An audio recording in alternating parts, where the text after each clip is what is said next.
Hey guys, welcome back to yet another interesting video of Howlogical, and in this video I am going to show you how to change your name into your Agoda account. So without any further ado, let's dive right into this exciting video. Now, in order to change your name at Agoda, you just simply have to open any of your browser into your computer.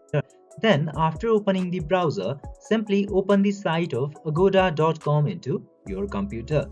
Then, after opening the site of agoda.com, this homepage will appear.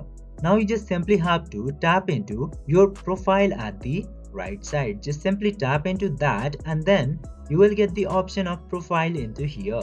Tap into profile option and at this section you will get to see this edit button beside the name. Just simply tap into edit button and then erase your current name from here and enter a new name that you want to create. Then after that, click to save button and your name will be successfully changed.